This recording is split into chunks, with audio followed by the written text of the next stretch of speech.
All right, so this is it. This is the 400mm in its pre-production stage. There's a couple of things about it that are pretty neat. I'm going to go into greater detail, but before I do that, I want to kind of say that this lens represents the real jump for sports photography. Not just for Sony users to be able to get a 400mm. That's not what I'm saying. What I'm saying is that real focus speed, this is the Tesla of long glass.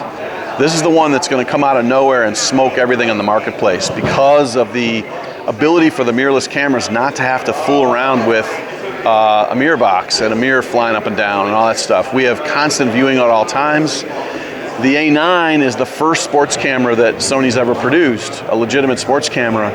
And what's interesting is they're going to make more cameras. So I think we could very easily be at 25 frames per second for action, and this is going to be the lens that's going to get us there.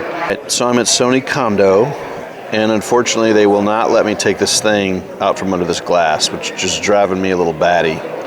But I wanted to kind of show you guys the lens in its current configuration. There, it's in focus. And what you're going to notice is there is a here's the panel, it's close. So upper left, AF, MF, that's pretty much, you know, typical.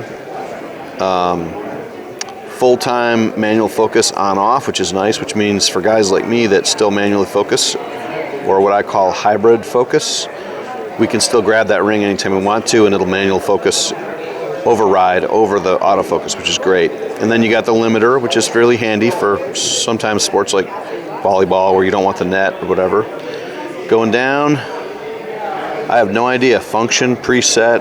It looks like there's 3 settings and off, which is cool.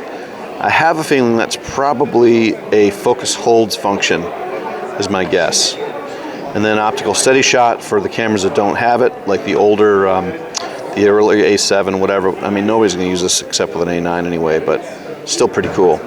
And then your modes, that's going to be for pan, your different pans things. And I'm kind of interested in the fact that it's got 3 modes instead of just 2. And then a beep, you know, which no one's going to turn on. So that's pretty cool.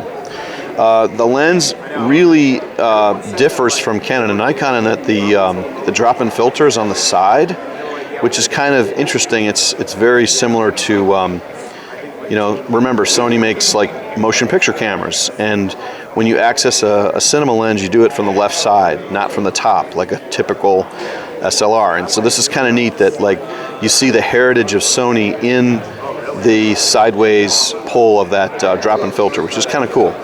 And I love the fact that the drop-in filter is so recessed. I'm going to kind of zoom in on this because it's really nice. It's actually inset. Let me go a different angle. It's inset into the, where is it here? Let me find where I am.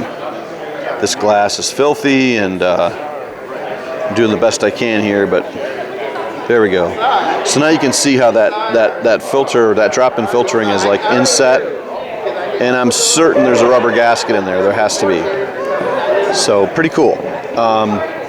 They did the plate exactly like Canon on the top. Exactly the same. They even use the same colors, which is, you know, black and red. Here, I'm going to just stick this down there where you can see it.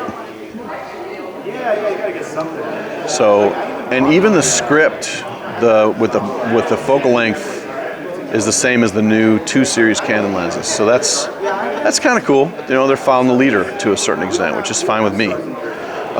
Okay, next, I love this band. It's kind of reddish, but I wish they had made it orange on the lens shade, because I mean, you know, Sony's orange. But anyway, the lens appears to be a little bit smaller than either the Canon or the Nikon. I don't really, you know, I can't get inside the glass to show you anything, but it does appear to be a little bit smaller. And then the lens has the same exact sort of configuration of the foot as the current long glass, and there's a little break right in here where you've got your Allen wrenches going in to remove that foot. They may ship it with the shorter foot like Canon and Nikon does, or not. It doesn't matter. I always use this one anyway, so it doesn't make a difference. But I do like the fact that there's 3 different quarter 20 taps. That's a big plus. It's a G Master, so that's like the, you know, when you see that red G on a lens, it means it's the best it can possibly be. Also, one of the things that you see, this will be harder to see because of the black, but you got focus hold buttons. One there. Yeah, it's just too dark. But I'm seeing, I think there's going to be 3 of them. Let me see if there's one on the other side real quick. No, it looks like there's 4 of them. So in every possible configuration, there's a focus hold button. Now, this is significant because I actually use the focus hold buttons all the time, but never for focus hold. And what I do with them is I use them for punching in and out of APS-C mode, because you have a 1.5x teleconverter built in to the 400-2.8. And you just literally, I just hit the trash button, which is custom 4 on the back of my cameras, and that automatically pushes me into APS-C mode. So now I'm seeing 1.5x of normal. So this is going to be cool because this lens is going to have the ability to have a 1.4 and a 2x teleconverter that we already have in existence, which is very nice. But then we're going to have another way to push in, but because it's EVF, we'll be able to see all the time what the added zoom is, which is really nice. And I think for baseball in particular, where you're shooting the infield and all of a sudden somebody hits a fly to right, and even though you got a 1.4 on, it's still not long enough to capture that outfield catch or the drop, and you just punch the trash button, hit APS-C, and then all of a sudden you're way further out there than you were, and then when the ball comes back to the infield, and so on. Now, one thing I'm seeing here, which is really interesting, I didn't notice it until just now, this, it's not focusing, sorry. There it goes. See that little door right there? I think I know what that door is. That's going to be a USB connection for firmware updates. Thank God. That is really cool. So as Sony gets better and better at the algorithms for autofocus, they're going to be able to just, put another website-driven thing on there, and you're just be able to open this door, and yeah, sorry about the focus here. Let me get some contrast. There we go, and then you'll be able to just hit it. So that's awesome. Particulate matter from the air is always going to fall down with gravity, and it makes more sense to have it on the side. No one's ever done that before, and once again, here's like, a 400-2.8 made by a company that's never made a 400-2.8 before, and already you see the innovation. It's like right there.